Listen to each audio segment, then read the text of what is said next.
நம்மளில் சில பேர் ரொம்ப தைரியமாக இருப்பாங்க. நாம் கூட சொல்கிறது உண்டு, அந்த ஆளுகிட்ட வர்றதுக்கு எமன் கூட பயப்படுவான் அப்படின்னு சொல்கிறது உண்டு.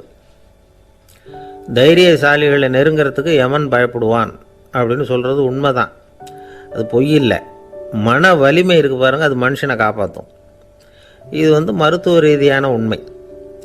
உடல் கோளாறுகள் மன ஆரோக்கியத்தை பாதிக்கும். மன எழுச்சி, மன போராட்டம் இதெல்லாம் உடல் இயக்கத்தில் மாறுதலை உண்டாக்குது. சில வகையான நோய்களுக்கும் மனசுக்கும் இருக்கிற சம்பந்தம் என்னங்கிறத பற்றியெல்லாம் இப்போ ஆராய்ச்சி பண்ணுறாங்க. ஆஸ்மா, மூட்டு வலி, பெருங்குடல் அழற்சி, உயர் இரத்த அழுத்தம், சோரியாசிஸுங்கிற தோல் வியாதி, வயிற்று புண்ணு, இந்த தைராய்டு நச்சுத்தன்மை, இது மாதிரி நோய்களை உண்டாக்குறதுல மனசோட பங்கு என்னங்கிறத பற்றியெல்லாம் ஆய்வு பண்ணி பார்த்துருக்குறாங்க.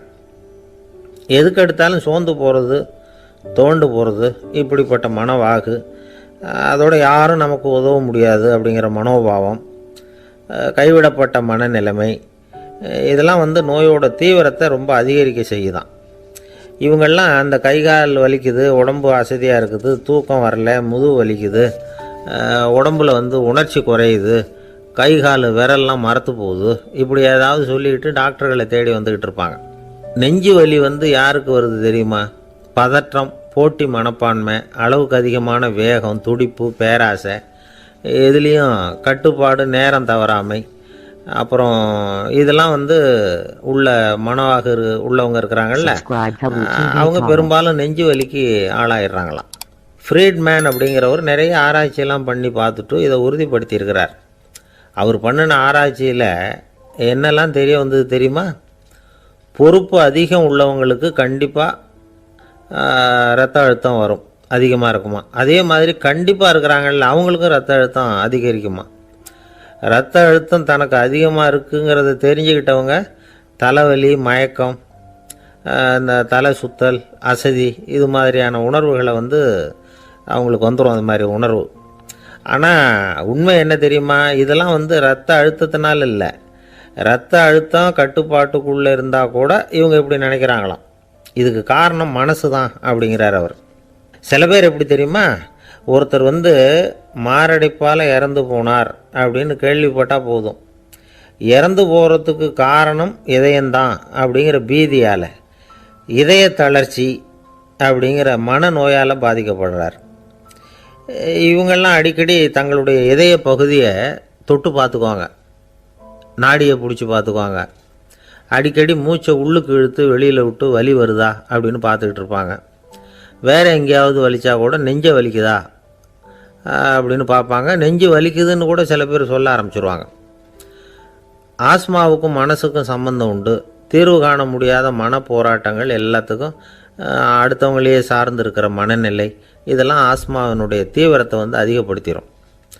பயம், இது எப்படின்னா என்ன நடக்குமோங்கிற பதற்ற நிலை, அப்புறம் இந்த பயம், இதெல்லாம் சுவாசித்தலை அதிகரிக்க செய்யுது இல்லையா. இதனால் இரத்தத்தின் காரத்தன்மை அதிகமாகி நோயின் தீவிரமும் அதிகமாகுது. மன போராட்டம், மனக்கவலை, மன இறுக்கம், இதெல்லாம் தோல் வியாதியை தூண்டி விடுதான். இது மாதிரி இன்னும் எவ்வளவோ இருக்குது. அதனால் இன்றைக்கி நமக்கு தேவை என்னென்னா மன வலிமை, மலர்ந்த முகம், இது ரெண்டு இருந்துட்டுதுன்னா பலவிதமான நோய்கள் நம்மக்கிட்ட நெருங்கி வராது. டாக்டர், என்ன நெருங்காமல் இருக்கிறதுக்கு நான் ஒரு காரியம் பண்ணுறேன் அப்படின்னார் ஒருத்தர். அவர் என்ன அர்த்தத்தில் சொன்னார்னா, டாக்டர் அவரை நெருங்காமல் இருக்கிறதுக்கு அவர் ஒரு காரியம் பண்ணுறாராம். நண்பர்கிட்ட சொன்னார். நண்பர் கேட்டார், அது என்ன காரியம் பண்ணுற அப்படின்னு கேட்டார். தினம் ஒரு ஆப்பிள் பழம் சாப்பிட்றேன்னார் அவர். ஏன்னா ஆங்கிலத்தில் ஒரு பழமொழி சொல்லுவாங்கள்ல, an apple a day keeps doctor away அப்படிம்பாங்க. ஒரு ஆப்பிள் பழம் சாப்பிட்டா டாக்டர் விலகியே இருப்பார், டாக்டர்கிட்ட போக வேண்டிய அவசியம் இருக்காது அப்படிங்கிறதுக்காக அந்த பழமொழி சொல்கிறது. என்ன, நான் யாருமே நெருங்காமல் இருக்கிறதுக்கு நான் ஒரு காரியம் பண்ணுறேன்னார் இன்னொருத்தர். டாக்டர் நெருங்காமல் இருக்கிறதுக்கு ஆப்பிள் பழம் சாப்பிட்றேன்னார் அவர். என்னை யாருமே நெருங்காமல் இருக்கிறதுக்கு நான் ஒரு காரியம் பண்ணுறேன்னார் இன்னொருத்தர். அது என்னன்னு கேட்டோம். தினம் ஒரு பூண்டு சாப்பிட்றேன்னார். ஏ கார்லிக் எ டே கீப்ஸ் எவ்ரிபடி அவே அப்படின்னு அதுக்கு ஒரு புது விளக்கமும் கொடுத்தார். இணைபிரியாத 2 நண்பர்கள் இருந்தாங்களாம். 2 பேரும் விடாமல் சிகரெட்டு குடிக்கிறவங்க. அதில் ஒருத்தன் செத்து போட்டான். இன்னொருத்தன் அதுக்கப்புறம் 2 சிகரெட்டாக குடிக்க ஆரம்பித்தானா. ஏன் இப்படி பண்ணுறேன்னு கேட்டிருக்காங்க. நான் ஒரு சிகரெட்டு தான் குடிக்கிறேன், செத்து போன என்னுடைய ஃப்ரெண்டு இருக்கானே, செத்து போனவன், அவனுக்காக இன்னொரு சிகரெட்டு குடிக்கிறேன் அப்படின்னு நானா. இது ரொம்ப ஆபத்து, விட்டுடு அப்படின்னு சொல்லியிருக்காங்க. சரின்னு ஒத்துக்கிட்டான். ஆனால் அதுக்கப்புறமும் ஒரு சிகரெட் வீதமாக குடிச்சிக்கிட்டே இருந்தான். சிகரெட்டு பழக்கத்தை நீ இன்னும் விடலையான்னு கேட்டாங்களாம்.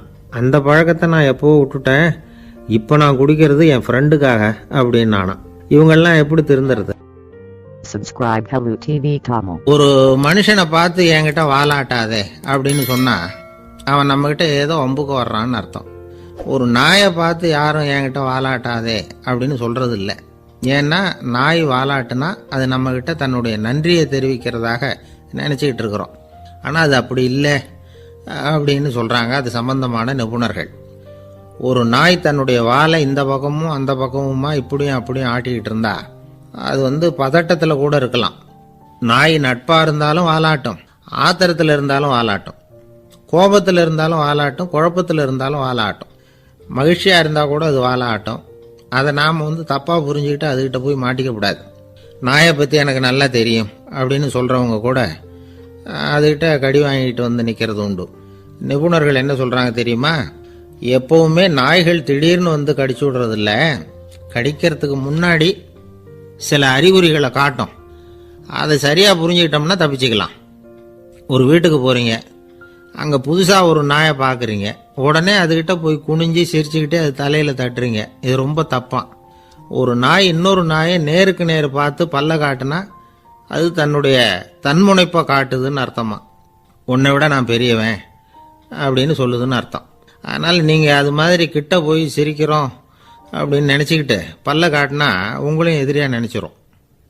இன்னொரு விஷயம் என்னென்னா, தலையில் தட்டுனா நாய்க்கு பிடிக்காது. அது தன்னை அடக்கிறதாகவும் அச்சுறுத்துறதாகவும் நினச்சிக்கிட்டு இருக்கும். சரி, அப்படின்னா புதுசாக ஒரு இடத்துல அல்லது வீட்டில் நாய்க்குட்டியை பார்த்தா என்ன பண்ணுறது? நீங்கள் சும்மா இருங்க, அதுவாக கிட்ட வரட்டும். அதுக்கப்புறம் அதுக்கிட்ட கனிவாக பேசுங்க. கண்ணம், மார்பு, தோல் இங்கெல்லாம் தட்டலாம், தப்பு இல்லையா? தலையில் தான் தட்டப்படாதான். ஒரு நாய் உங்களை நோக்கி ஓடி வருது, நீங்களும் ஓடுனா அது துரத்த ஆரம்பிச்சிடும். அசையாமல் சில மாதிரி நின்றுடுங்க, அது கிட்ட வராது. அதுக்கு ஆர்வம் இல்லாமல் போயிடும். ஒரு தெருவில் சின்ன பிள்ளைங்க நிறைய பேர் விளையாடிக்கிட்டு இருக்கிறாங்க.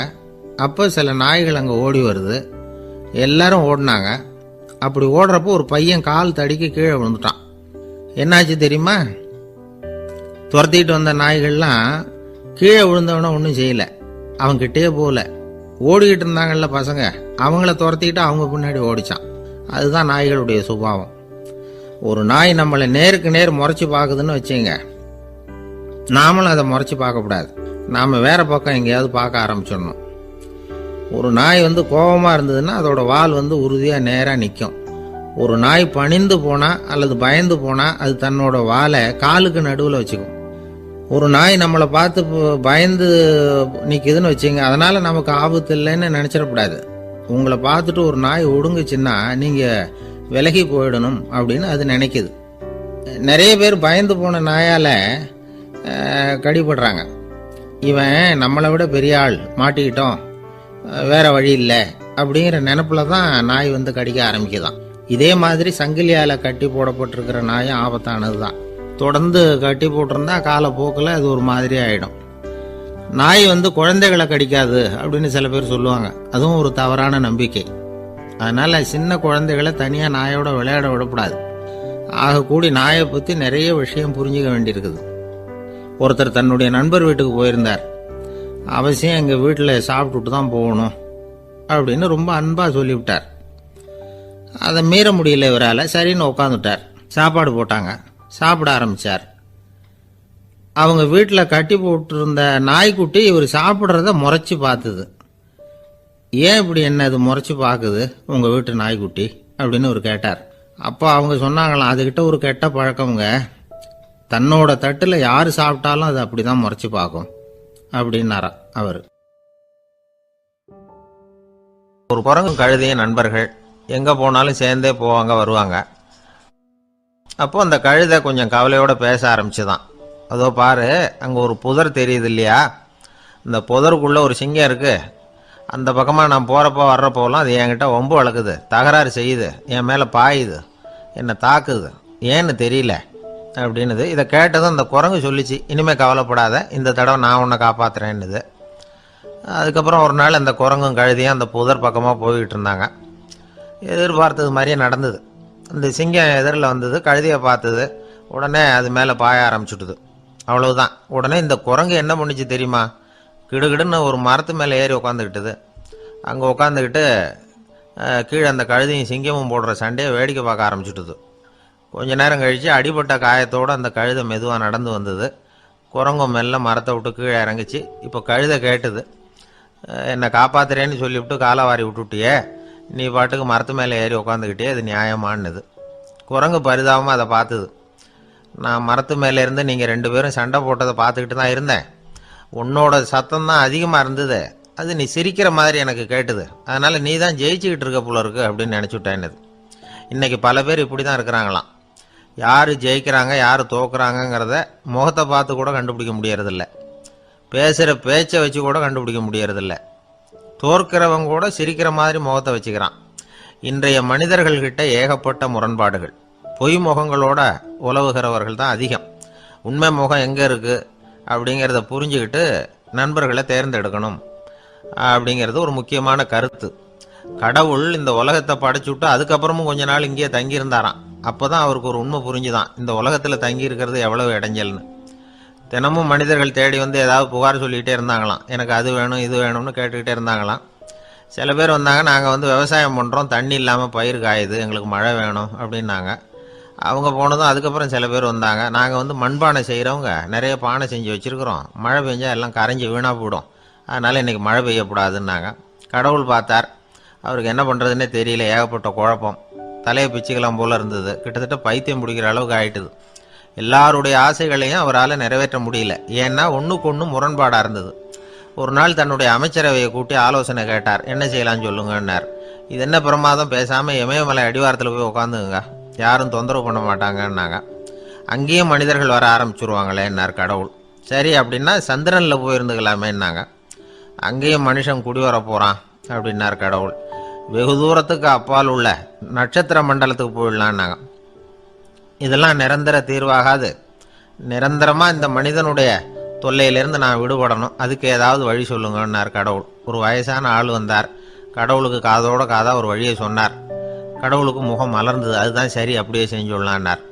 அந்த ஆள் சொன்ன ரகசியம் என்ன தெரியுமா? மனிதனால் அடைய முடியாத ஒரு இடம் இருக்குது, அது வேற எங்கேயும் இல்லை, அவனுக்கு உள்ளே இருக்குது, அங்கே போய் மறைஞ்சுங்க, அதுக்கப்புறம் மனிதர்களால் உங்களுக்கு தொந்தரவு இருக்காதுன்னார். மனிதன் நினைக்காத இடம் அதுதான். அதாவது உள்ளுக்குள்ளே இருக்கிற உண்மையை புரிஞ்சிக்காம வெளியில் எங்கேயோ அது இருக்கிறதாக நினச்சி வரட்டிக்கிட்டு அலையிறான் மனுஷன். உள்ளே இருக்கிற உண்மை புரிஞ்சா நாம் தன்னம்பிக்கையோட தலை நிமிர்ந்து வாழலாம். வேடிக்கையாக ஒரு கதை சொல்லுவாங்க, இதை பாருங்கள், நம்ம பையன் எங்கே பணம் வச்சாலும் எடுத்து விடுறான், என்ன பண்ணுறதுன்னாங்க அம்மா. அப்பா கொஞ்சம் நேரம் யோசனை பண்ணார். அதுக்கப்புறம் சொன்னார், அவன் கண்ணில் படாத இடமா, நம்ம வீட்டில் இருக்கிறது ஒரே இடம் தான், அங்கே பணத்தை வை திருட்டு போகாதுன்னார். அது எந்த இடம்னு கேட்டாங்க. அதுதான் அவன் பாட புஸ்தகம், அதில் வச்சிரு, அவன் தொடவே மாட்டான், பாட புத்தகத்தை தொடாமல் பரீட்சையில் வெற்றி பெற முடியாது அப்படிங்கிறத புரிஞ்சுக்கணும். உள்ளே இருக்கிற உண்மையை தொடாமல் வாழ்க்கையில் வெற்றி பெற முடியாது. அதனால் உண்மையை புரிஞ்சுக்கிட்டா வாழ்க்கையில் வெற்றி நிச்சயம். ஒருத்தரை பார்த்து உன்னுடைய நண்பர்கள் யார் அப்படின்னு ஒரு கேள்வி கேட்டு பாருங்க. கொஞ்சம் யோசிச்சு பதில் சொல்லுவாங்க. அவங்ககிட்டயே உன்னுடைய எதிரிகள் யார் அப்படின்னு கேளுங்க, கடகடன்னு ஒப்பிச்சிருவாங்க. நம்ம மனசு இருக்க, அது எப்படின்னா நம்ம நண்பர்களை விட எதிரிகளை அது நல்லா ஞாபகத்தில் வச்சுக்கும். இது ஒரு ஆச்சரியமான உண்மை. உங்களால் நண்பர்களை மறந்துட முடியும், ஆனால் எதிரிகளை மறந்துட முடியாது. இது ஒரு வேடிக்கையான நிலைமை தான். அழகான தருணங்களை நாம் ஏன் மறந்துடுறோம்? இது இயற்கை. ஏன்னா நம்ம மனசு மலர்களை கவனிக்கிறதில்ல, அதில் இருக்கிற முள்ளை தான் கவனிக்குது. தன்னை காயப்படுத்துகிற எதையும் அது உடனே கண்டுகொள்ளுது. ஒரு தெளிந்த சிந்தனை உடைய மனசு மிக அழகாக உள்ள எல்லாத்தையும் கவனிக்கும். அது நன்றியுடன் உணரக்கூடிய எல்லாத்தையும் பார்த்து குறிச்சிக்கும். இப்படிப்பட்டவங்க வாழ்க்கை இயல்பாகவே நல்லா அமையும். அது ரொம்ப அபூர்வம். மனசில் உள்ள ஒரு சிறிய அமைப்பை மாற்றுவதை பொறுத்து தான் இந்த விஷயம் அப்படிங்கிறார் ஓஷோ. ஒரு யூத கோவில் இருந்து தான், அது யூதர்களின் மடமாகவும் இருந்தது. அங்கே ஒரு தலைமை குரு, அவர் ரொம்ப கண்டிப்பானவர். அந்த கோவிலை ஒட்டி ஒரு தோட்டம். ஒரு நாள் காலையில் அந்த தோட்டத்தில் 2 இளம் யூதர்கள் நடந்து போய்கிட்டு இருக்கிறாங்க. காலையில் 1 மணி நேரம், மாலையில் 1 மணி நேரம் அவங்க அந்த தோட்டத்தில் நடக்கிறதுக்கு அனுமதி உண்டு. மற்ற நேரங்களில் அவங்க மத புத்தகங்களை படிக்கணும், பிற விதிமுறைகளை கடைபிடிக்கணும். அந்த 2 பேருமே தொடர்ந்து புகைப்பிடிக்கிற பழக்கம் உள்ளவங்க. ஆனால் கோவில் மடத்தில் இருக்கிறப்போ அவங்க புகைப்பிடிக்க முடியாது, அது கடுமையான குற்றம். சரி, நாம் தோட்டத்தில் இருக்கிறப்போவாவது புகைப்பிடிக்கலாமா அப்படின்னு ஒரு ஆசை அவங்க 2 பேருக்குமே. இருந்தாலும் பயம். இப்படி கேட்டால் மதகுரு என்ன சொல்லுவாரோ அல்லது என்ன செய்வாரோங்கிற பயம். இப்படியே கொஞ்ச நாள் ஆச்சு. ஒரு நாள் இந்த 2 பேரில் ஒருத்தன் ரொம்ப கலங்கி போய் அந்த கோவிலிருந்து வெளியில் வந்துக்கிட்டு இருந்தான். வந்தவன் நேராக தோட்டத்து பக்கம் போனான். அங்கே இன்னொருத்தன் ஆனந்தமாக புகை பிடிச்சிக்கிட்டு இருக்கிறான். அதை பார்த்து தான் இவனுக்கு அதிர்ச்சி. அட கடவுளே, என்ன இது, நீ கேட்காமலே ஆரம்பிச்சிட்டியா அப்படின்னா. இல்லை இல்லை, நான் கேட்டுவிட்டு தான் ஆரம்பிச்சிருக்கேன்னா அவன். அப்படியா, என்ன மனுஷன் இவர், நானும் தான் கேட்டேன், என்ன கண்ணாபுண்ணான்னு திட்டிவிட்டார். இது என்ன கோவிலா இல்லை நரகமா? உனக்கு புகை பிடிக்கணும்னு ஆசையாக இருந்தால் நரகத்துக்கு போகணும்னு சொல்லிவிட்டார். அது சரி, ஒன்றை மட்டும் எப்படி அனுமதிச்சார் அப்படின்னு கேட்டான் இவன். அவன் சிரிச்சுக்கிட்டே, நீ எப்படி கேட்ட சொல்லு அப்படின்னா. நாம் இந்த தோட்டத்துக்கு வர அனுமதிக்கப்பட்டிருக்கிறதே ஜபத்துக்காகத்தானே, அதனால் நான் ஜபம் சொல்லும் பொழுது புகை பிடிக்கலாமா அப்படின்னு கேட்டேன். அதுக்கு தான் அவர் சத்தம் போட்டு என்னை அடிக்கவே வந்துட்டார் அப்படின்னா இவன். நீ ஒரு மாதிரியாக கேட்டிருக்க, நான் வேற மாதிரியாக கேட்டிருக்கிறேன். ஜெபம் சொல்லும்போது புகை பிடிக்கலாமான்னு நீ கேட்டிருக்க. ஐயா, புகை பிடிக்கும் பொழுது ஜபிக்கலாமா அப்படின்னு நான் கேட்டேன். அதில் தப்பு ஒன்றும் இல்லை அப்படின்னு பதில் சொல்லிட்டார் அப்படின்னா. ஒரு சிறிய மாற்றம்தான் அது மிகப்பெரிய மாறுதலை ஏற்படுத்தி விட்டது. மனசு நல்ல விதமாக சிந்திக்க ஆரம்பிச்சதுன்னா மகிழ்ச்சிக்கு பஞ்சம் இல்லை. ஒரு கஞ்சன் ஆற்றுல விழுந்துட்டான். வெள்ளத்தில் தத்தளிச்சுக்கிட்டு இருக்கிறான். கரையில் நின்ன ஒருத்தர், உன் கையை கொண்டா இப்படி பிடிச்சி இழுத்து கரையில் சேர்த்து விடுறேன்னார். எதையும் கொடுத்து பழக்கம் இல்லாத அவன் கையையும் கொடுக்க மாட்டேன்னுட்டான். இவர் பார்த்தார். உன் கையை கொடுன்னு சொல்கிறதுக்கு பதிலாக நான் என் கையை கொடுக்குறேன் பிடிச்சிக்கோ அப்படின்னார். அவன் கப்புன்னு பிடிச்சிக்கிட்டான், இழுத்து கரையில் போட்டார்.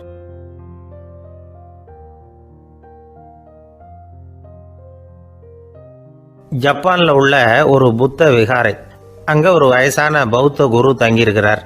ஒரு நாள் ராத்திரி கடுமையான குளிர், அவரால் தாங்க முடியல. பார்த்தார், மரத்தில் செஞ்ச புத்த சிற்பங்கள் அங்கே நிறைய இருந்தது. அதில் ஒன்றை எடுத்து அதுக்கு தீ மூட்டி அந்த நெருப்பில் குளிர் காஞ்சிக்கிட்டு இருக்கிறார். மர சிற்பம் தீ வச்சதும் படபடன்னு வெடிக்க ஆரம்பிச்சுட்டுது. அந்த சத்தத்தை கேட்டதும் அந்த புத்த விகாரையின் குருக்கள் வெளியில் ஓடி வந்தார். இவர் ஆனந்தமாக குளிர் காஞ்சிக்கிட்டு இருக்கிறார். அவரால் பொறுத்துக்க முடியல. தெருவில் தெரிஞ்சுக்கிட்டு இருந்த அந்த பெரியவரை இங்கே தங்க அனுமதித்ததே அவர் தான்.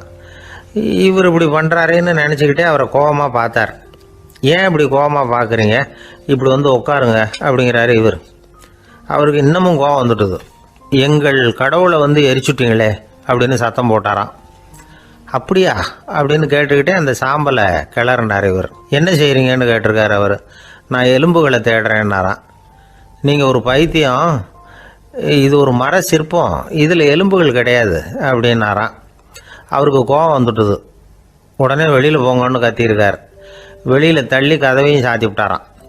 மறுநாள் காலையில் கதவை திறந்து பார்த்தா அந்த வயசான பெரியவர் ஒரு மயில்கல் மேலே சில காட்டு பூக்களை வச்சு புத்தம் சரணம் கச்சாமின்னு சொல்லிக்கிட்டே இருக்கிறார். இவருக்கு சந்தேகமாக போட்டுது. கிட்ட போனார். என்ன செஞ்சுக்கிட்டு இருக்கீங்கன்னு கேட்டார். இது என்னுடைய காலை நேர பிரார்த்தனைன்னாராம். நிஜமாகவே நீங்கள் ஒரு பைத்தியமாக தான் இருக்கணும், ஏன்னா அது ஒரு மயில்கல் அப்படின்னாராம்.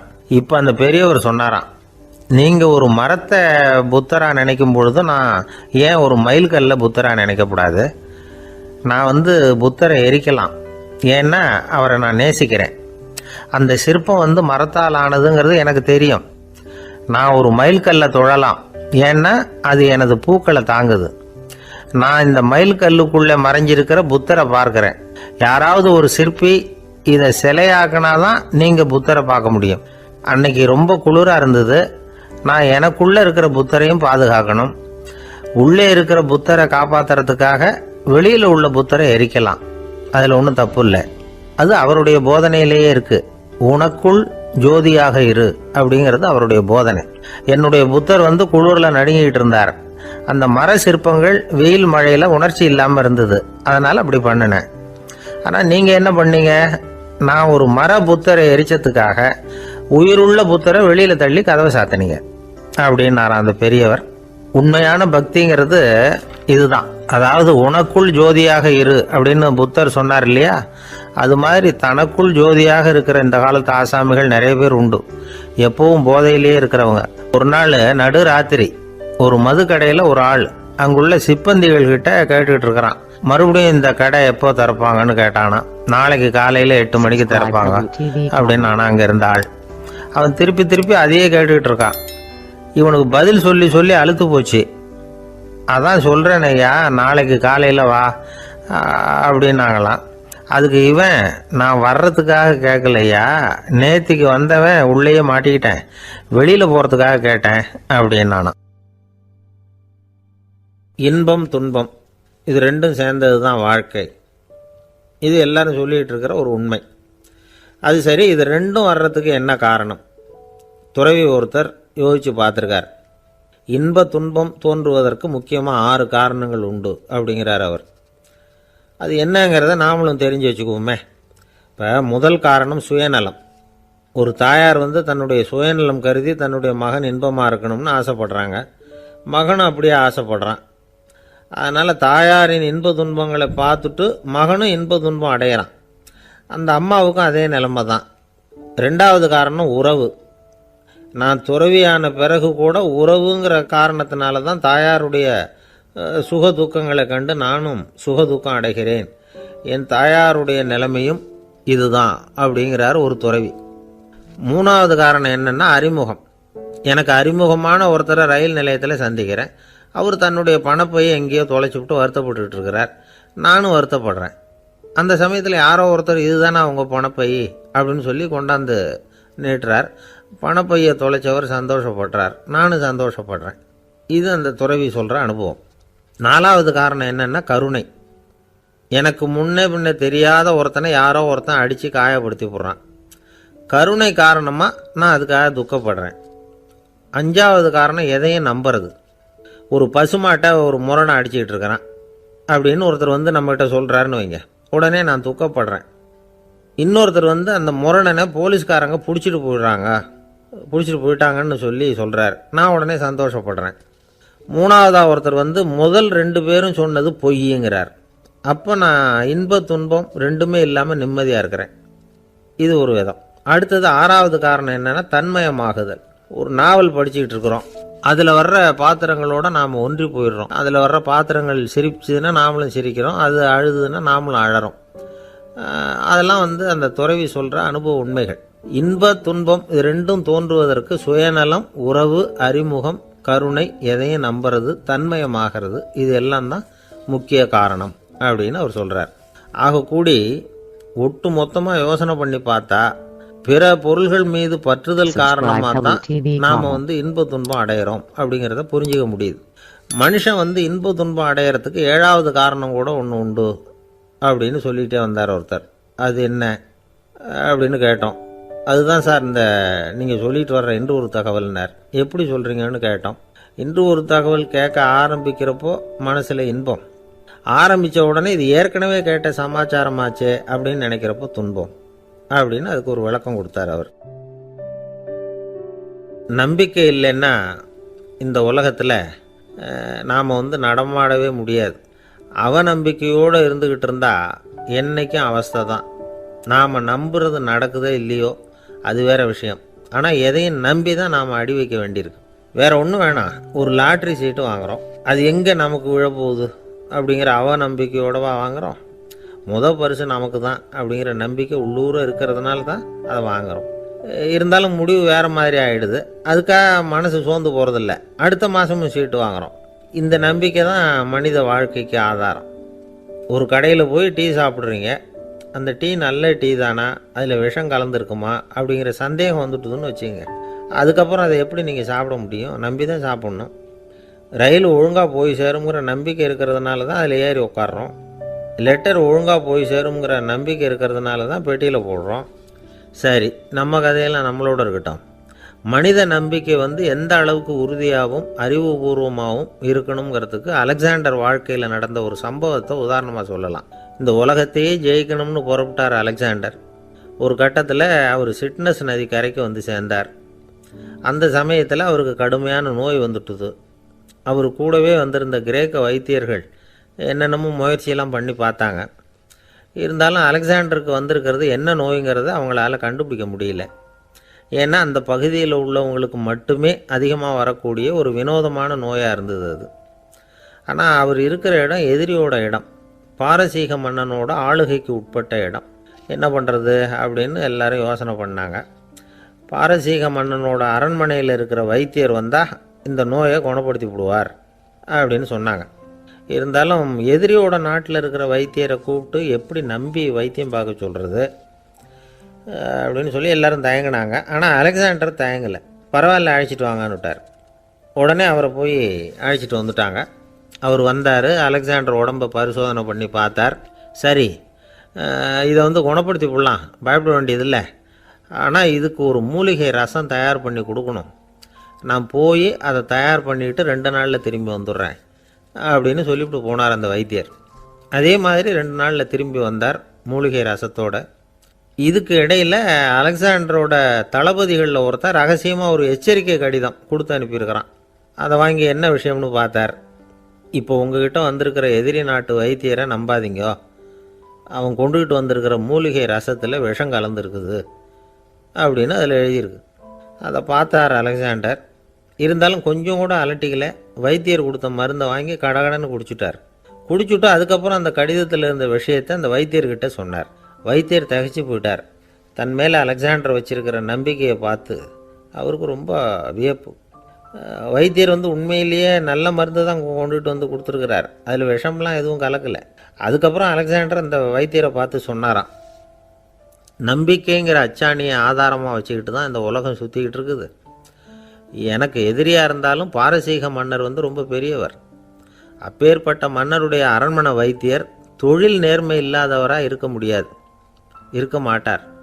அப்படி இருந்தால் அவரை அரண்மனை வைத்தியராக வச்சிருக்கவே மாட்டாங்க அப்படின்னு நம்பினேன். என்னுடைய நம்பிக்கை வீண் போகலை அப்படின்னாராம். இதுதான் மானுட நம்பிக்கைங்கிறது. இந்த காலத்துலேயும் இது மாதிரி இந்த மானுட நம்பிக்கையை ரொம்பவும் சாமர்த்தியமாக கையாளுகிற கெட்டிக்காரங்க சில பேர் இருக்கிறாங்க. இந்த காலத்து குரு, அவருக்கு ஒரு சிஷ்யன். குரு முன்னாடி அந்த சிஷ்யன் ரொம்ப பணிவாக நின்று, குருவே, உங்கள் கையால் விஷத்தை கொடுத்தாலும் அதை வாங்கி மடமடன்னு குடிச்சிருவேன் அப்படின்னா. உன்னுடைய குரு பக்தியை மெச்சினேன் அப்படின்னார் குரு. அதுக்கு அந்த சிஷ்யன், அப்படி இல்லை குருவே, உங்ககிட்ட சிஷ்யனாக இருக்கிறத விட உங்கள் கையால் விஷத்தை வாங்கி குடிச்சு விடுறது ரொம்ப நல்லது, அதனால தான் அப்படி சொன்னேன் அப்படின்னா. சில பேரை இப்படி சொல்கிறது உண்டு, அடுத்தவங்களை அனுசரித்து நடந்துக்க தெரியல, அவன் என்ன சார் மனுஷன் அப்படிம்பாங்க. சக மனிதர்களோட எப்படி பழகிறது அப்படின்னு தெரியாததுனாலேயே பல பேர் இன்னைக்கு சங்கடப்பட்டுக்கிட்டு இருக்கிறாங்க. வசதி வாய்ப்பெல்லாம் சரியாக இருக்கும், ஆனால் வாழ்க்கை சரியாக இருக்காது. இன்னொருத்தர்கிட்ட எப்படி பேசுறது பழகிறதுங்கிறது தெரியாததுனால தான் இந்த அவஸ்தை. சரி, இந்த அவஸ்தை இல்லாமல் வாழறது எப்படி? இதுக்கு அனுபவசாலிகள் சில வழிமுறைகளை சொல்கிறாங்க. அதெல்லாம் என்னென்னங்கிறத இப்போ தெரிஞ்சுக்குவோம். முதல்ல நம்ம நாக்கு நம்ம கண்ட்ரோலில் இருக்கணும். வார்த்தைகளை கொட்டி விட்டு அதுக்கப்புறம் அள்ள முடியாமல் கிடந்து கஷ்டப்படக்கூடாது. எப்படி பேசுகிறோங்கிறதும் முக்கியம், பேசுகிறப்ப எப்படி முகத்தை வச்சிருக்கிறோங்கிறதும் முக்கியம். அன்பாக பேசினாலும் நல்லா இருக்கும். அப்படி பேசுகிறப்ப ஆதரவாக அவர் தோள் மேலே ஒரு கையை போட்டுக்கிட்டு பேசினா இன்னமும் நல்லா இருக்கும். 2வது விஷயம், இன்னொருத்தர்கிட்ட பேசுகிறப்போ வாக்குறுதிகளை அள்ளி வீசக்கூடாது. கொடுக்குற வாக்குறுதி குறைச்சலாக இருக்கணும். அப்படி கொடுத்த வாக்குறுதியை கண்டிப்பாக நிறைவேற்றணும். நாம் ஒருத்தரை பாராட்டுறோம் அல்லது அவரை பற்றி அபிப்பிராயம் சொல்கிறோம்னா அது ஆக்கப்பூர்வமாக இருக்கணும். நம்ம பாராட்டு அல்லது விமர்சனம் அடுத்தவருடைய முன்னேற்றத்துக்கு உதவுறது மாதிரி இருக்கணும். நாம் சொல்கிறத கேட்டுட்டு அவன் தலையில் கையை வச்சுட்டு உட்காந்துடக்கூடாது. எப்பவும் உற்சாகமாக இருக்கணும், முகம் மலர்ச்சியாக இருக்கணும். மனுஷன் இருந்தால் வருத்தம், கவலை, ஏமாற்றம் எல்லாம் இருக்க தான் செய்யும். அதெல்லாம் மனசில் இருக்கட்டும். அந்த வருத்தமும் கவலையும் ஏமாற்றமும் சேர்ந்துக்கிட்டு நம்ம முகத்தில் இருக்கிற மலர்ச்சியை மூடி மறைக்கிறதுக்கு நாம் இடம் கொடுத்துடக்கூடாது. எந்த விஷயத்தை பற்றி யாருக்கிட்ட பேசினாலும் வெளிப்படையாக பேசணும். திறந்த மனசோட பேசணும். மூடி மறைச்சி முன்னு மூங்கிக்கிட்டு இருக்கக்கூடாது. இன்னொருத்தர்கிட்ட பேசுகிறப்போ விவாதம் பண்ணுங்க, அது தப்பு இல்லை. ஆனால் வாதாடிக்கிட்டு இருக்கக்கூடாது. அதாவது என்ன சொல்கிறாங்கன்னா, டிஸ்கஸ் பண்ணலாம், ஆர்கியூ பண்ணக்கூடாதான். நம்மக்கிட்ட இருக்கிற நல்ல குணங்களை நாம் எடுத்து சொல்லிகிட்டு இருக்கக்கூடாது. அந்த நல்ல குணங்களே நம்மளை பற்றி எடுத்து சொல்லணும். அது மாதிரி நடந்துக்கணும். அதே மாதிரி அடுத்தவங்க கிட்ட உள்ள கெட்ட குணங்களை பற்றி அவசியம் இல்லாமல் நாம் பேச வேண்டியதில்லை. உங்களை பற்றி யாராவது தப்பாக பேசுகிறாங்களா, அப்படி அவங்க பேசுகிறதுல உண்மை இல்லையா அப்படின்னா அதை நீங்கள் பொருட்படுத்த வேண்டியதில்லை, விட்டுடலாம். அது தானாக போயிடும். ஒரு 4-5 பேரோட பேசிக்கிட்டு இருந்தீங்கன்னா எல்லாருக்கும் முக்கியத்துவம் கொடுங்க. யாரையும் அலட்சியப்படுத்தாதீங்க. தமாஷா பேசலாம். ஆனால் உங்கள் தமாஷ் அடுத்தவங்களை கேலி பண்ணுறதா இருக்கக்கூடாது. நமக்கு கிடைக்க வேண்டியது கிடைக்கலையே அப்படிங்கிற தவிப்பு நம்மக்கிட்ட இருக்கக்கூடாது. அது தேவையில்லை. உங்கள் செயல்பாடுகள் தெளிவாக இருக்கட்டும். பாராட்டு தானாக அவங்கள தேடிட்டு வரும். இன்னொரு மனுஷனுடைய மனசில் கௌரவமான ஒரு இடத்த பிடிக்கணும்னா நாம் இந்த குணத்தை எல்லாம் நம்மக்கிட்ட வளர்த்துக்கணும். இதெல்லாம் அனுபவசாலிகள் சொல்லியிருக்கிற குறிப்புகள். இந்த குறிப்புகளை சரியாக புரிஞ்சுக்கணும். அது முக்கியம். தப்பாக புரிஞ்சுக்கிட்டா என்ன ஆகும் தெரியுமா? இதை கேளுங்க. ஒருத்தர் வந்தார். சார், அடுத்தவங்க தோள் மேலே கையை போட்டுக்கிட்டு அன்பாக பேசணும்னு சொன்னீங்க. அப்படிதான் பேசினேன். அவரு முதுக கூட தட்டி கொடுத்தேன். என் வேலை போயிட்டுது சார், வீட்டுக்கு அனுப்பிச்சுட்டாங்க அப்படின்னார். யாருக்கிட்ட அப்படி பேசுனீங்கன்னு கேட்டோம். என் முதலாளி கிட்ட சார் அப்படிங்கிறார் ரொம்ப சோகமா. இந்த உலகத்துல உண்மையாவே வேதாந்தம் பேசுறவங்களும் உண்டு. உள்ளுக்குள்ள வேற மாதிரி இருந்துகிட்டு வெளியில வேதாந்தம் பேசுறவங்களும் உண்டு. ஒரு ஆள் இருந்தார். அவரு ஒரு கடை வச்சு வியாபாரம் பண்ணிக்கிட்டு இருந்தார். மகா கஞ்சன். யாருக்கும் எந்த உதவியும் செய்ய மாட்டார். எச்சில் கையென்ன ஈர கையை கூட உதற மாட்டார். அப்படிப்பட்ட மனுஷன். அந்த ஊருக்கு ஒரு முனிவர் வந்துகிட்டு இருந்தார். வருஷத்துக்கு ஒரு தடவை வருவார். ஒரு நாள் 2 நாள் இருப்பார், அப்புறம் போயிடுவார். அந்த முனிவர் வர்றப்போலாம் இந்த ஆள் எழுந்திரிச்சு ஓடி போய் அவரை வரவேற்பான். ரொம்ப பெரிய வேதாந்தி மாதிரி அவர்கிட்ட பேசிக்கிட்டு இருப்பான். காயமே இது பொய், வெறும் காற்றடைத்த பையும்மா, தர்மம் தலைகாக்கும்மா. பணம் என்ன சார் பணம், இன்னைக்கு ஒருத்தன் கையில இருக்கும், நாளைக்கு ஒருத்தன் கையில இருக்கும், எல்லாம் மாயம். எனக்கு தான் இன்னமும் இந்த சம்சார பந்தத்திலிருந்து விடுபடுறதுக்கு நேரம் வரலேம்மா. அந்த முனிவரும் இந்த ஆள் இப்படி சொல்றதை கேட்ட உடனே, ஏப்பா அப்படி சொல்ற, இப்ப கூட நீ சரின்னு சொல்லு, உனக்கு தீட்சை கொடுத்து இதுல இருந்து விடுபடுற ஞானத்தை போதிக்கிறேன் பார். உடனே அந்த ஆள் என்ன சொல்லுவான் தெரியுமா? ஐயோ சாமி, இப்போ அது எப்படிங்க முடியும்? பிள்ளைங்கள்லாம் சின்ன சிறுசுங்க, அதுகளுக்கெல்லாம் ஒரு கல்யாணம் காட்சின்னு செஞ்சு கடமையை முடிச்சுட்டா நீங்க சொல்றபடி செஞ்சு விடலாமா. சரி, இன்னும் முனிவர் போயிடுவார். அடுத்த வருஷம் வருவார். இவன் வழக்கம் போல வேதாந்தம் பேசுவான். சரி, தீட்சை கொடுக்குறேன் வா அம்பார். பேரம்பேத்தியை பார்க்கணும், கோர்ட்ல கேஸ் ஒன்று இருக்கு, அது முடியணும் அப்படின்னு தயங்க ஆரம்பிச்சிருவான். எல்லாம் சொல்லுவான், ஆனா குடிக்கிறதுக்கு தண்ணி கூட கொடுக்க மாட்டான். ரொம்ப வருஷம் கழிச்சு மறுபடியும் ஒரு நாள் அந்த ஊருக்கு முனிவர் வந்தார். இவன் கடைக்கு வந்தார். அப்புறம் அங்கே கல்லாவில் நம்ம ஆள் இல்லை. அவன் புள்ள தான் உட்காந்துருக்கிறான். அப்பாவை போலவே புள்ளையும் எழுந்திரிச்சு ஓடியாந்து முனிவரை வரவேற்றான். அப்பா எங்கன்னு விசாரிச்சார் முனிவர். ஐயோ, அதை ஏன் கேட்குறீங்க சாமி? உங்ககிட்ட தீட்சை வாங்கி இந்த சம்சார பந்தத்திலேருந்து விடுதலை பெறணும்னு சொல்லிக்கிட்டே இருப்பார். அது நிறைவேறாமலே போய் சேர்ந்துட்டார். போன மாதம் ஒரு நாள் திடீர்னு நெஞ்சு வலிக்குதுன்னார். அவ்வளவுதான், போட்டுன்னு போயிட்டார் அப்படின்னு புலம்புனான் பையன். இதை கேட்டதும் முனிவர் சிரிச்சாரான். அவன் எங்கடா போவான்? உன் அப்பா எங்கேயும் போகல, இதோ வாழை ஆட்டிக்கிட்டு உன் காலடியிலே இருந்துகிட்டு இருக்கான் பார் அப்படின்னு சொல்லி அங்கே நின்றுகிட்டு இருந்த ஒரு நாயை சுட்டி காட்டினாரான். என்ன சாமி சொல்றீங்க அப்படின்னு ஆச்சரியமா கேட்டிருக்கான் பையன். உடனே முனிவர் அந்த நாயோட தலையில ஒரு தட்டு தட்டி பேசுறா அப்படின்னாரான். உடனே அந்த நாய் வேதாந்தம் பேச ஆரம்பிச்சுட்டு தான். காயமே இது போய் வெறும் காற்றடைத்த பைய அப்படின்னு தான். முனிவர் சொன்னார், அடே இப்பவும் ஒன்றும் கெட்டு போகல, நீ விரும்புனா சொல்லு, உனக்கு தீட்சை கொடுத்து என் பின்னாடியே அழைச்சிட்டு போயிடுறேன், அங்கே அழைச்சிட்டு போய் உனக்கு ஞானத்தை போதிக்கிறேன், வர்றியா அப்படின்னு கேட்டிருக்காரு. உடனே அந்த நாய் சொல்லிச்சான், ஐயோ அதை ஏன் கேட்குறீங்க சாமி, நான் உண்ணாம தின்னாம ஏராளமான சொத்து சேர்த்து வச்சுட்டேன். என் பிள்ளைங்க அதோட பெருமை தெரியாம ராத்திரி நேரம்லாம் கதவை திறந்து போட்டுட்டு தூங்கிடுவாங்க. அதனால் இப்படி நாயாக பிறந்து ராத்திரி பகலாக சுற்றி சுற்றி காவல் காத்துட்டு கிடக்கிறேன். இப்போ எப்படி சாமி வர முடியும் அப்படின்னு கேட்டுதான். அறியாமையிலேயே சுகம் கண்டு இப்படி இருக்கிற ஆளுங்களுக்கு எப்படி விடுதலை கிடைக்கும், எப்போ விடுதலை கிடைக்கும் அப்படின்னு கேட்குறார் தசாவதானி, திருக்குறள் பேர் ராமையா. அவர் கேட்கறது நியாயம் தானே. இந்த காலத்து பையன் ஒருத்தன் அப்பா கிட்ட சொன்னான், அப்பா இன்னைக்கு நான் ₹1 மிச்சப்படுத்தி விட்டேன் அப்படின்னு. நானும் அப்படியா, என்னடா பண்ணேன்னு கேட்டிருக்காரு அப்பா. டவுன் பஸ்ஸில் ஏறாமல் அது பின்னாடியே ஓடியாருந்தேன், ₹1 மிச்சம் தானே அப்படின்றான். அட பாவி, ஒரு ஆட்டோ பின்னாடி ஓடியாந்துருந்தா 10 ரூபா மிச்சமாயிருக்குமே, வேஸ்ட் பண்ணிட்டியே அப்படின்னாராம் அந்த அப்பா.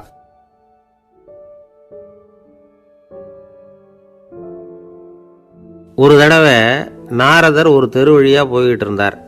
வழியில் ஒருத்தர் வேத சாஸ்திரம்லாம் படிச்சுக்கிட்டு உட்காந்துருந்தார். அவர் நாரதரை பார்த்து எங்கே போயிட்டுருக்குறீங்கன்னு கேட்டார். கடவுளை பார்த்துட்டு வரலாம்னு போயிட்டுருக்கிறேன் அப்படின்னார் நாரதர். அப்படின்னா அவர்கிட்ட எனக்கு எப்போ முக்தி கிடைக்கும்னு கேட்டுட்டு வாங்களேன் அப்படின்னார் இவர். சரி கேட்டு வரேன் அப்படின்னு சொல்லிவிட்டு நாரதர் நடந்தார். கொஞ்சம் தூரத்தில் ஒரு மரத்தடியில் ஒரு தொழிலாளி செருப்பு தைச்சிக்கிட்டு உட்காந்துருந்தார். அந்த ஆளும் அதே மாதிரி கேட்டுக்கிட்டார். எனக்கு எப்போ முக்தி கிடைக்கும்னு கடவுள்கிட்ட கேட்டுக்கிட்டு வாங்களேன்னார். அவர்கிட்டையும் சரின்னு சொல்லிவிட்டு நாரதர் நேராக வைகுண்டத்துக்கு வந்து சேர்ந்தார். கடவுளை பார்த்தார். இவங்க 2 பேரும் சொல்லி அனுப்பின விஷயத்தை பற்றி கேட்டார். அதுக்கு கடவுள் சொன்னார், அந்த செருப்பு தைக்கிற தொழிலாளி உடல் நீத்ததும் உடனே என்னை வந்து அடைவான். ஆனால் அந்த சாஸ்திரம் படித்த ஆள் இப்போதைக்கு என்கிட்ட வந்து சேர மாட்டான். அவன் இன்னமும் பல பிறவிகள் எடுத்து அங்கேயே இருக்க வேண்டியிருக்குது. எப்போ இங்கே வந்து சேருவான்னு எனக்கே தெரியாது அப்படின்னார். நாரதருக்கு இதோட ரகசியம் என்னங்கிறது புரியல. எனக்கு ஒன்றும் புரியலையேன்னாரான் கடவுள்கிட்ட. சீக்கிரம் புரிஞ்சுக்குவேன், நீ திரும்பி போகிறப்போ நான் இங்கே வைகுண்டத்தில் என்ன செஞ்சுக்கிட்டு இருக்கேன்னு கேட்டால், ஒரு ஊசியின் துவாரத்தில் ஒரு யானையை கோத்துக்கிட்டு இருக்கிறேன்னு அவங்கக்கிட்ட சொல்லு அப்படின்னார் கடவுள் சிரிச்சுக்கிட்டே. நாரதர் பூமிக்கு திரும்பினார்.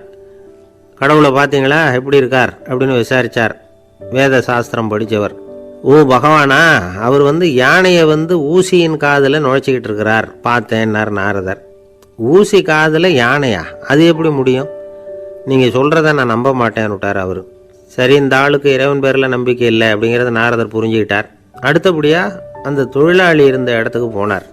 இறைவனை பார்த்தீங்களான்னு கேட்டார் அவர். பார்த்தேன், ஒரு ஊசி துவாரத்தில் யானையை கோத்துக்கிட்டு இருந்தார் அப்படின்னு சொல்லிவிட்டு நாரதர் அந்த ஆள் முகத்தை கவனித்தார். அந்த தொழிலாளி இதை கேட்டுட்டு கொஞ்சம் கூட ஆச்சரியப்படலை. அவரால் முடியாத காரியம் கூட உண்டானார். என்ன இப்படி சொல்கிற, ஊசியின் துவாரத்தில் யானையை கோக்க முடியும்னு நீ நம்புறியா அப்படின்னு கேட்டார் நாரதர். நிச்சயமாக நம்புகிறேன்னார் அவர். அது எப்படி அப்படின்னு கேட்டார் இவர். இதோ பாருங்கள், நான் இந்த ஆலமரத்தடியில் தான் தினமும் உட்காந்துருக்கிறேன். தினமும் இந்த மரத்திலிருந்து எவ்வளவோ பழம் கீழே விழுது. இந்த பழத்தில் இருக்கிற ஒவ்வொரு விதையிலேயும் உள்ள ஒரு ஆலமரம் இருக்குது. ஒரு சின்ன விதைக்குள்ள ஒரு பெரிய ஆலமரம் இருக்க முடியுங்கிறப்ப ஊசி துவாரத்தில் கடவுள் யானையை நுழைய வச்சாருங்கிறத ஒத்துக்கிறதுல என்ன கஷ்டம் இருக்குது அப்படின்னு ரொம்ப சர்வசாதாரணமாக பதில் சொன்னாராம் அந்த தொழிலாளி. நாரதர் யோசனை பண்ணார். இந்த தொழிலாளி வேத சாஸ்திரங்களையெல்லாம் படிக்கலைன்னா கூட அறிவுபூர்வமாக சிந்திச்சு இறைவனை நம்புகிறான். அதனால தான் கடவுள் இந்த ஆளுக்கு சீக்கிரம் முக்தி கிடைக்கும்னு சொன்னார் அப்படிங்கிறத புரிஞ்சுக்கிட்டாராம். இந்த கதையில் வர்ற கடவுள், நாரதர், வைகுண்டம் இதெல்லாம் ஒரு பக்கம் இருக்கட்டும், ஒரு சின்ன விதைக்குள்ளே ஒரு பெரிய ஆலமரம் தூங்கிக்கிட்டு இருக்கு அப்படிங்கிற உண்மை, அந்தரத்தில் 1000 கிரகங்கள் சுற்றிக்கிட்டு இருக்குங்கிற உண்மை, இதெல்லாம் நாம் பார்த்துக்கிட்டு தானே இருக்கிறோம். இந்த உண்மைகள் அதிசயமாக நமக்கு தெரியறதுனால அதை நம்பாமல் இருந்துட முடியாது. இயற்கையை பரிபூர்ணமாக நம்புங்கள், அந்த நம்பிக்கையே நம்ம வாழ்க்கைக்கு ஆதாரம் அப்படிங்கிறத விளக்கறதுக்காக தான் இந்த கதை. இந்த காலத்தில் நம்ம பிள்ளைங்களுக்கெல்லாம் இது மாதிரி நம்பிக்கை அதிகமாகவே இருக்குது.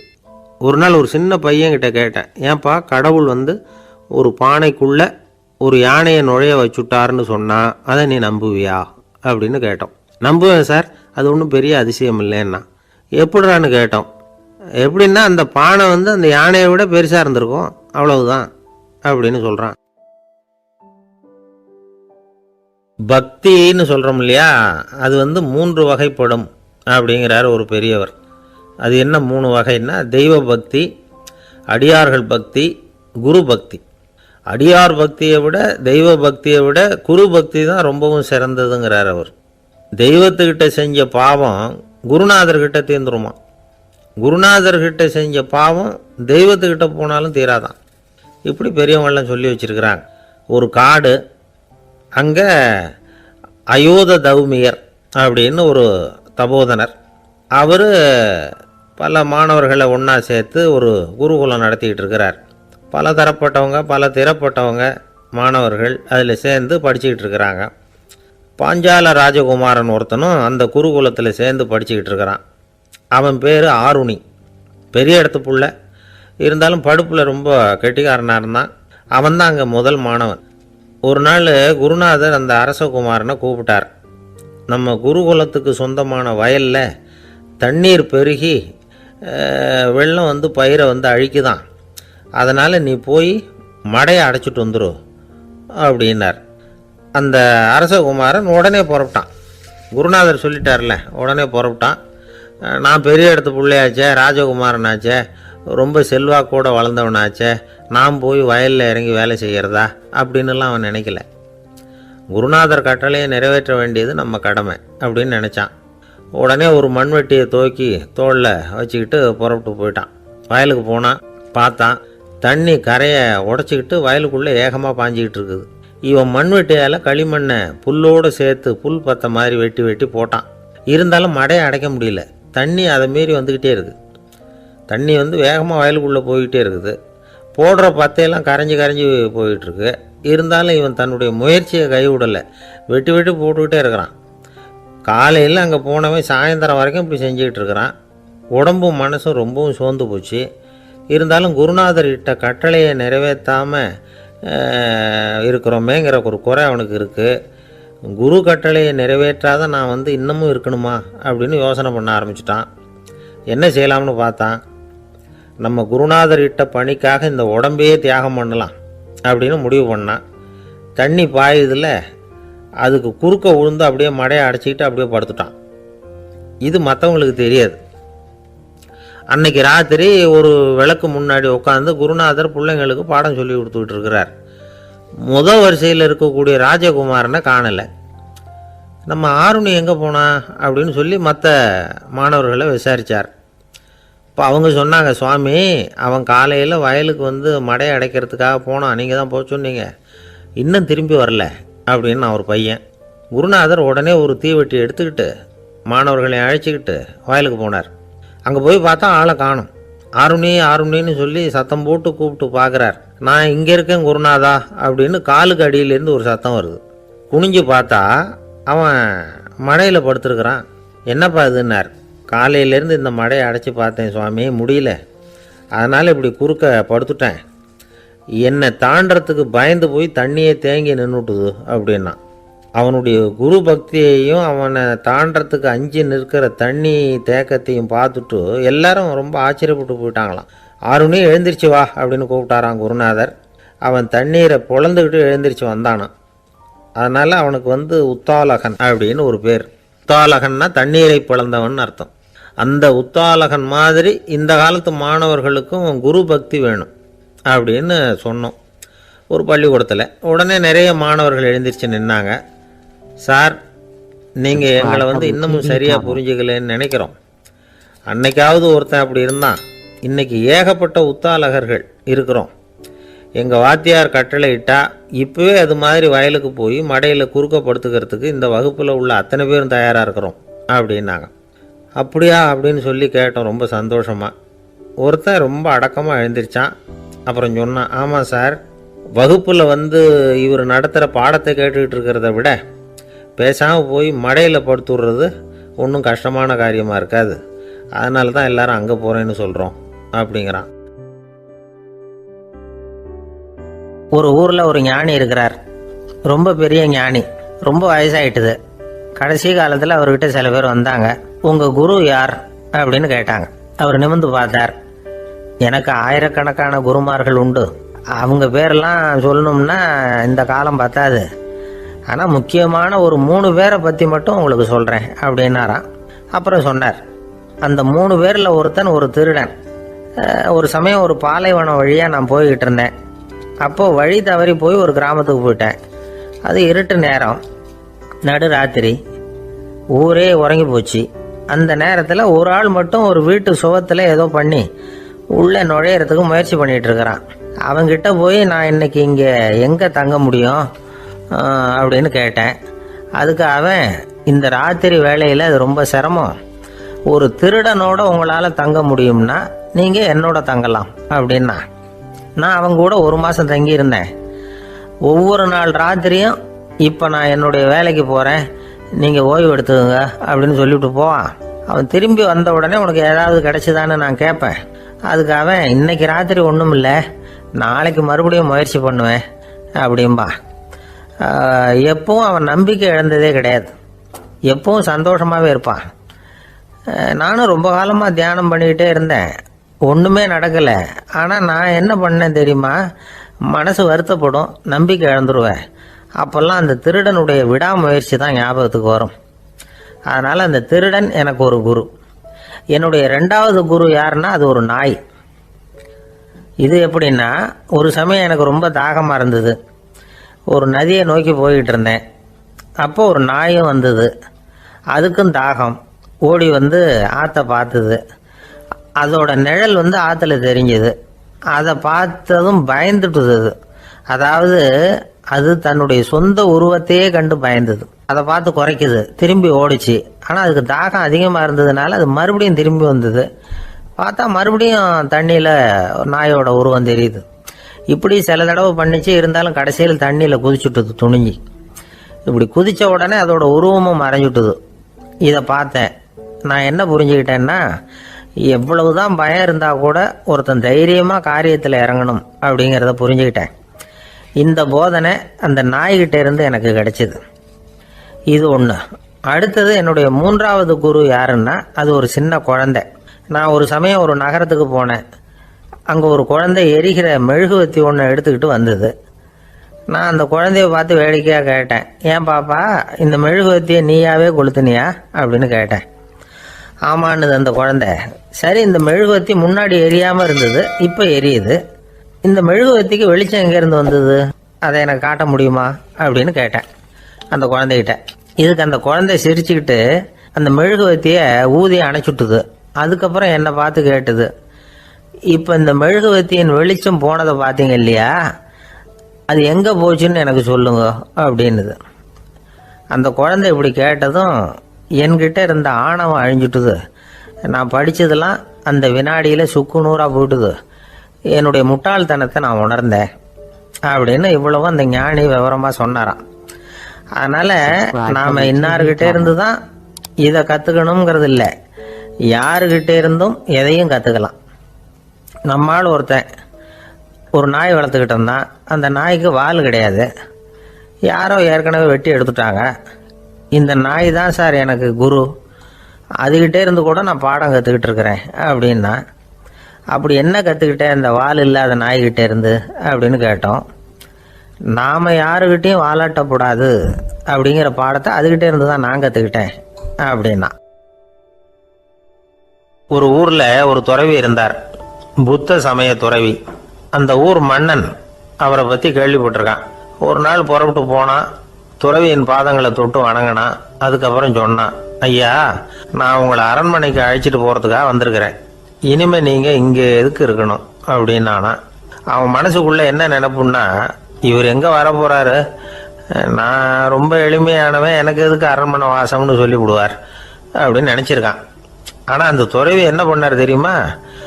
அப்படியா, சரி போகலாம், வா, போய் உன் ரதத்தை கொண்டுட்டு வா, அரண்மனைக்கு போகும்பொழுது அதுக்கு தகுந்த மாதிரி ஆடம்பரமாக போகணும் அப்படின்னு விட்டாரான்.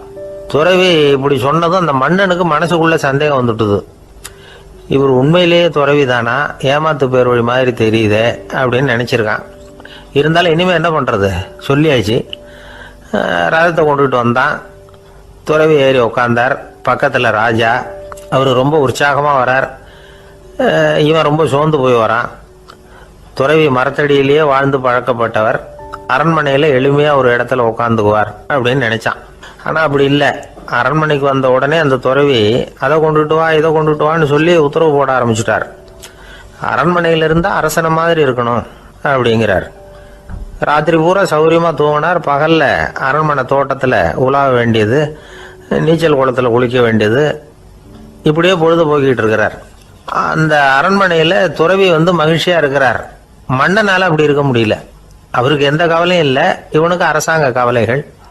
துறவி அப்படி இருக்கிறத இவனால் தாங்கிக்க முடியல.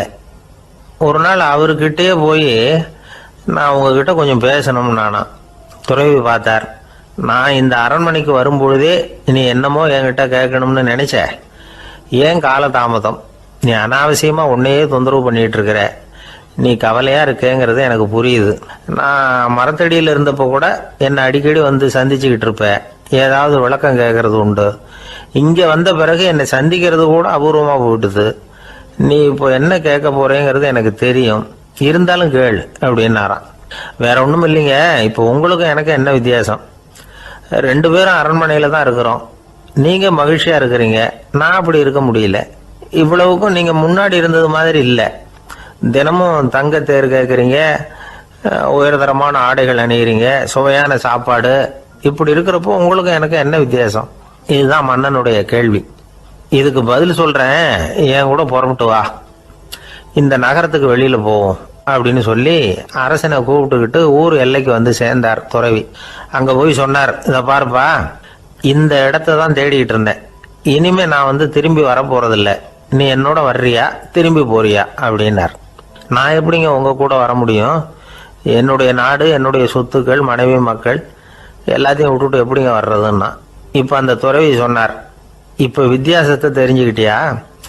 நான் அரண்மனையில் இருந்தேன், எல்லா வித பொருள்களும் உடையவனா இருந்தேன், ஆனால் எதையும் சொந்தம் கொண்டாடுறவனா இருக்கல. ஆனால் நீ அப்படி இல்லை, எல்லாத்தையும் சொந்தம் கொண்டாடிக்கிட்டு இருக்கிற. இதுதான் நமக்குள்ள வித்தியாசம் அப்படின்னு சொன்னார். அரண்மனை ஆடைகளை அப்படியே கலைஞர் அரசங்கிட்ட கொடுத்தார். உன்னுடைய ஆடைகளை நீயே வச்சுக்கோன்னார். அவர் பாட்டுக்கு நடந்து போனார், திரும்பியே பார்க்கல. அரசனுக்கு அப்பதான் தன்னுடைய அறியாமை விளங்குச்சான். இதுல இருந்து நாம புரிஞ்சுக்க வேண்டியது என்னன்னா, இந்த உலகத்துல எத்தனையோ பொருள்கள், அதையெல்லாம் முறையா பயன்படுத்தினா மகிழ்ச்சி.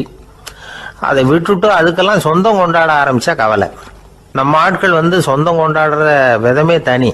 ஒரு ஆளு இன்னொருத்தங்கிட்ட ஒரு கொடை கடன் வாங்கியிருந்தான், திருப்பி கொடுக்கல. கொடையை கொடுத்தவன் கேட்டான், என்கிட்ட கடன் வாங்கினிய கொடை, அதை கொஞ்சம் திருப்பி தர்றியான்னா. அது உனக்கு இப்போ அவசரமா தேவைப்படுதா அப்படின்னு கேட்டான் இவன். எனக்கு தேவைப்படல, அந்த கொடையை நான் யாருக்கிட்ட வாங்கியிருந்தேனோ அவனுக்கு இப்போ அது அவசரமா தேவைப்படுது அப்படின்னு அந்த ஆள். ஒரு கோவில்ல ஆன்மீக சொற்பொழிவு நடந்துகிட்டு இருக்குது. ஒரு பெரியவர் பேசிக்கிட்டு இருக்கார். கடவுளை பத்தியும் சொர்க்கத்தை பத்தியும் மனுஷனை பத்தியும் அவர் விவரமா பேசுறார். எல்லாரும் உட்காந்து கேட்கறாங்க. அந்த கூட்டத்துல ஒரு தத்துவ ஞானியும் உட்கார்ந்துருக்கிறார். அவரு அவருடைய நண்பர். பேசி முடிச்சதும் அந்த பெரியவர் மேடையை விட்டு இறங்கினார். நேரா அந்த தத்துவ ஞானி கிட்ட வந்தார். எப்படி இருந்தது என்னுடைய பேச்சு அப்படின்னு கேட்டார்.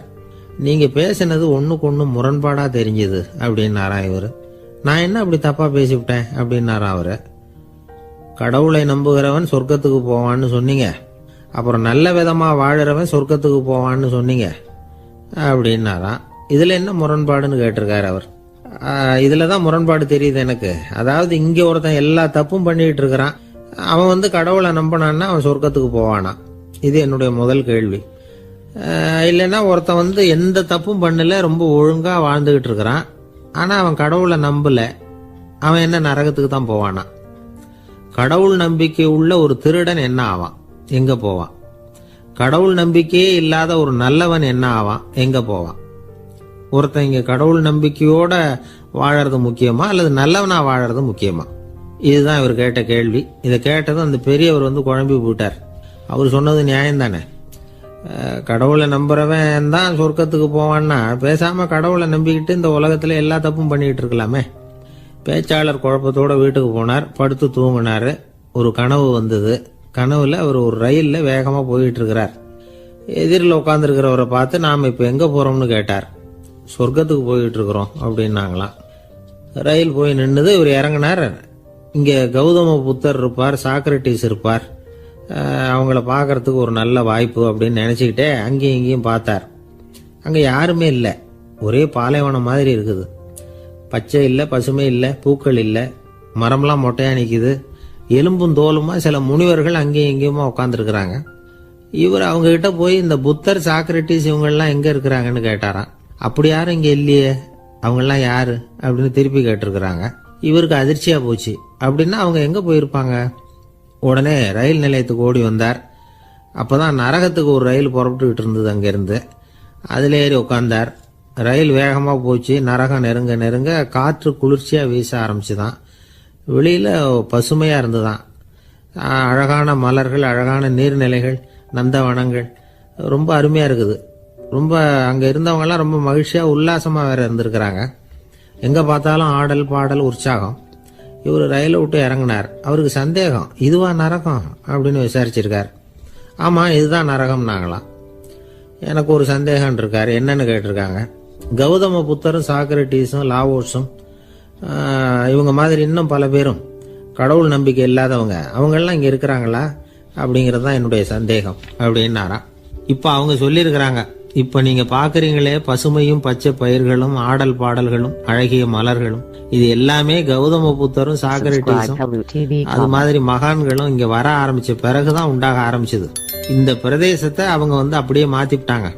இப்போலாம் இங்கே இருக்கிறவங்க யாரும் சொர்க்கத்துக்கு போகிறதுக்கே ஆசைப்படுறது இல்லை அப்படின்னாங்களாம். இந்த அதிர்ச்சியிலேயே அந்த பெரியவர் கனவு கலைஞ்சி முடிச்சுக்கிட்டார். இதில் இருக்கிற கருத்து என்னன்னா, நல்லவர்கள் எங்கே இருக்கிறாங்களோ அந்த இடத்துக்கு பேர் தான் சொர்க்கம். சொர்க்கம் நரகம்ங்கிறதெல்லாம் ஆன்மீக பண்புகள், அவ்வளவுதான். ஒரு ஊரில் 2 இணைபிரியாத நண்பர்கள். ஒருத்தன் கேட்டான், இப்போ கடவுள் நம்ம முன்னாடி வந்து உங்கள் 2 பேரில் யாராவது ஒருத்தர் மட்டும் என்னோட சொர்க்கத்துக்கு வரலாம் அப்படின்னு கூப்பிட்டா நீ என்ன சொல்லுவேன்னு கேட்டானா. இவன் ரொம்ப பெருந்தன்மையாக உன்னையே அழைச்சிட்டு போக சொல்லிடுவேன் அப்படின்ட்டு இருக்கான். அப்படின்னா உனக்கு சொர்க்கம் வேணாமான்னு கேட்டிருக்கான் அவன். நீ என்னை விட்டுட்டு போனாவே அப்புறம் இந்த பூலோகமே எனக்கு சொர்க்கம் தாண்டா அப்படின்னு நானா இவன். ஒரே ஒரு ஊர்ல ஒரு பாதிரியார் இருந்தார். ரொம்ப நாள் சந்தோஷமா வாழ்ந்தார். ஒரு நாள் அவர் மடத்து சமையல் அறையில பாத்திரங்களை கழுவி துலக்கி சுத்தப்படுத்திக்கிட்டு இருந்தார். அந்த சமயத்துல ஒரு தேவ தூதன் அவர் முன்னாடி வந்து நின்னான். இவர் நிமிர்ந்து பார்த்தார். ஆண்டவர் என்னை உங்ககிட்ட அனுப்பியிருக்கிறார், பரலோகத்தில் வாசம் செய்யறதுக்கு உங்களுக்கு நேரம் வந்துட்டுது அப்படின்னு அந்த ஆள். ஆண்டவருக்கு என்னோட ஞாபகம் வந்ததுக்கு நன்றி. ஆனாலும் இப்போ இங்கே நீயே பாரு, எவ்வளவு பாண்டங்கள் பாக்கி இருக்கு, இவ்வளவையும் நான் சுத்தப்படுத்த வேண்டியிருக்கு. நான் நன்றி கெட்டவனாக இருக்க விரும்பலை. இந்த பணியை முடிக்கிற வரைக்கும் என்னுடைய பரலோக வாழ்வை தள்ளி வைக்க முடியுமா? நீ என்ன நினைக்கிற அப்படின்னு கேட்டார். தேவதூதன் தனக்கே உரிய விவேகத்தோட அன்போட பாதிரியாரை பார்த்தான். சரி, என்ன செய்யலாம்ங்கிறத அப்புறம் சொல்கிறேன் அப்படின்னு சொல்லிவிட்டு புறப்பட்டு போயிட்டான். ஒரு நாள் அந்த பாதிரியார் தோட்டத்தில் உள்ள களைகளை எல்லாம் ஒரு களை கொத்தியால் கொத்தி களை எடுத்துக்கிட்டு இருக்கிறார். அந்த சமயத்தில் இந்த தேவதூதன் மறுபடியும் அவர் முன்னாடி நிற்கிறான். பாதிரியார் பார்த்தார். இதை பாரு, இந்த தோட்டம் பூராவும் எவ்வளவு களை மண்டி கிடக்கு, பரலோகம் கொஞ்ச காலம் எனக்காக பொறுத்திருக்கலாம்னு நீ நினைக்கிறியா அப்படின்னு கேட்டார். தேவதூதன் சிரிச்சுக்கிட்டே மறுபடியும் மறைஞ்சிட்டான். மறுபடியும் அவர் களை எடுக்கிறது, தானிய களஞ்சியத்துக்கு வர்ணம் பூசுறது, இப்படிப்பட்ட வேலைகளில் ஈடுபட்டிருக்கார். இன்னொரு நாள் ஒரு மருத்துவமனையில் நோயாளிகளை கவனிச்சுக்கிட்டு ரொம்ப தீவிரமாக இருக்கிறார் அந்த பாதிரியார். ஒரு நோயாளியோட தாகத்துக்கு தண்ணீர் கொடுத்துட்டு நிமிர்ந்து பார்க்குறப்போ தேவதூதன் மறுபடியும் அவர் முன்னாடி நிற்கிறான். இந்த தடவை பாதிரியார் தன்னலமற்றவரா பேரன்பை காட்டக்கூடிய வகையில் தன்னுடைய 2 கைகளையும் உயர்த்தியபடி தேவதூதனின் கவனத்தை பிணியால் வாடக்கூடிய நோயாளிகளின் பக்கம் திருப்பினாராம். தேவதூதன் ஒன்றும் சொல்லல, மறைஞ்சிட்டான். அன்னைக்கு சாயந்தரம் பாதிரியார் மடத்தில் உள்ள தன்னுடைய அறைக்கு போய் இளைப்பாறினார். யோசிச்சு பார்த்தார். தேவதூதனையும் தேவதூதனின் விருப்பத்தையும் பல நாள் தள்ளி போட்டு வந்ததையும் அவர் ரொம்ப நினைச்சு பார்த்தார். திடீர்னு தான் முதுமை அடைகிறதையும் சோர்வு அடைகிறதையும் உணர்ந்தார். ஆண்டவரை நினைச்சார். ஆண்டவரே, உம்முடைய தூதனை மறுபடியும் என்கிட்ட அனுப்புனா நான் சந்திக்கிறதுக்கு ஆவலாக இருக்கேன் அப்படின்னு சொல்கிறப்பவே தேவதூதன் பக்கத்தில் நின்னான். பாதிரியார் நிமிர்ந்து பார்த்தார். நீ இப்போவே என்னை அழைச்சிக்கிட்டு போக விரும்பினா நான் பரலோகத்துக்கு வர்றதுக்கு தயாராக இருக்கேன்னார். தேவதூதன் அந்த பாதிரியாரை அன்போடவும் விவேகத்தோடவும் பார்த்து, நீங்கள் என் கூட பரலோகத்துக்கு வர்ற தயாராக இருக்கிறதா சொல்கிறீங்க, ஆனால் நீங்கள் இது வரைக்கும் வேற எங்கே இருந்ததா நினைக்கிறீங்க அப்படின்னானா. அப்படின்னா இது வரைக்கும் இருந்த இடம் தான் பரலோகம் அப்படிங்கிறத உணர்த்தியிருக்கிறான். பரலோகம்னா என்னன்னு புரிஞ்சுக்கிறதுக்கு இந்த சம்பவம் நமக்கு உதவியாக இருக்குது. தொண்டு செய்கிறத விட பெரிய செயல் வேற எதுவும் இருக்க முடியாது. அது நம்ம மனசுக்கு கொடுக்குற சுகத்தை வேற எதுவும் கொடுக்க முடியாது. நாம் தொண்டு செய்கிற இடம் தான் அந்த புண்ணிய இடம். ஆனால் இந்த காலத்துல எல்லாம் நாம் தொண்டு செய்யணும்னு நினச்சி ஏதாவது ஆரம்பித்தா கூட அதை ஒரு மாதிரியாக சுற்றி நின்று வேடிக்கை பார்க்க ஆரம்பிச்சிடுறாங்க. ஒரு பெரியவர் அப்படித்தான் ஒரு தொண்டு செஞ்சுக்கிட்டு இருந்தார். ஒரு கோவில் கட்டிக்கிட்டு இருந்தாங்க. அதில் ஒரு இடத்துல ஒரு பலகையை வச்சு ஆணி அடிக்கிற வேலையை செஞ்சுக்கிட்டு இருந்தார் அந்த பெரியவர். ஒரு சின்ன பையன் அதை ரொம்ப ஊக்கமாக அக்கறையாக கவனிச்சுக்கிட்டு இருந்தான். பெரியவர் இதை கவனித்தார். என்னப்பா பார்க்குற, உனக்கும் இது மாதிரி தொண்டு செய்யணும்னு ஆசையாக இருக்கா அப்படின்னு கேட்டார். அதுக்கு அந்த பையன் சொல்கிறான், அப்படி இல்லைங்க, நீங்கள் ஆணி அடிக்கிறப்போ கையில் சுத்தியால் அடிச்சுக்கிட்டா எப்படி துடிப்பீங்க, எப்படி கத்துவீங்கன்னு தெரிஞ்சுக்கிறதுக்காக அதை பார்க்கணும்னு ஆசை, அதுக்காக தான் காத்துக்கிட்டு இருக்கேன் அப்படின்னு. ஒரு ஊரில் ஒரு மன்னர் இருந்தார். அந்த ஊரில் அடிக்கடி சேவல் சண்டை நடக்கிறது வழக்கம். அரண்மனையில் ஒரு ஆள் இருந்தான். மன்னருக்காக அவன் ஒரு சேவல் வாங்கிட்டு வந்தான்.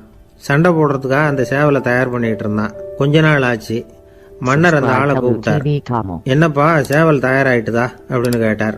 இன்னும் அது தயாராகல மன்னா, இன்னும் வளரல, அதுக்கான தகுதி இன்னும் அதுக்கு வரல அப்படின்னா. எதனால் அப்படி சொல்கிறேன்னாரு. கோபம் ரொம்ப கடுமையாக இருக்குது அப்படின்னா. சரி அப்படின்னு விட்டுட்டார். மறுபடியும் கொஞ்ச நாள் ஆச்சு. இப்போ எப்படி நிலைமை, சேவல் தயாரா அப்படின்னார். இன்னும் இல்லை அரசே, மற்ற சேவல் எங்கேயாவது கூவுற சத்தம் கேட்டால் உடனே இது பரபரப்பாயிடுது. பக்கத்தில் ஒரு சேவலின் நிழலை கண்டா கூட இது பரபரப்பாயிடுது அப்படின்னா. சரி இன்னும் கொஞ்ச நாள் ஆகட்டும்னு விட்டுட்டார். கொஞ்ச நாள் ஆச்சு. இப்போ மறுபடியும் விசாரித்தார். இன்னும் நம்ம சேவலுக்கு அந்த தகுதி வரலமன்னா, போராட்ட உணர்வு அதுக்கு இன்னும் இருந்துக்கிட்டு தான் இருக்குது. உள்ளே மெதுவாக தான் எரிய ஆரம்பிச்சிருக்குது போராட்ட உணர்வு. அப்படி இருக்கக்கூடாது, அது பற்றி எரிய வேண்டாமா அப்படின்னா. இன்னும் கொஞ்ச நாள் ஆச்சு. இப்போ எப்படின்னு கேட்டார். இப்போ அவன் சொன்னான், மன்னா கிட்டத்தட்ட அது போருக்கு தயாராகிட்டுது அப்படின்னு நினைக்கிறேன்னா. எதனால் அப்படி சொல்கிற அப்படின்னு கேட்டார். மற்ற சேவலின் குரலை கேட்டால் அது அசைகிறதே இல்லை, ஒரு பொம்மை மாதிரி ஆயிடுது. அதுக்கு உள்ள ஒரு நுட்பமான விழிப்புணர்வு வந்துட்டுது. அதனால் அது அமைதியாக இருக்குது, மௌனமாக இருக்குது. இனிமேல் அதுக்கு இணையான சேவலே கிடையாது. வெற்றி பெற அது போராட வேண்டிய அவசியமே இல்லை. அதை பார்த்த உடனே எதிரி சேவல்கள் பயந்துட்டு ஓடி போடும் அப்படின்னு சொன்னானான். அந்த சேவலை வளர்த்தவர் சி சிங் சு அப்படின்னு பேர். இந்த சுசுகி சொன்ன கதையும் அது. ஞானிகள் என்ன சொல்கிறாங்க தெரியுமா?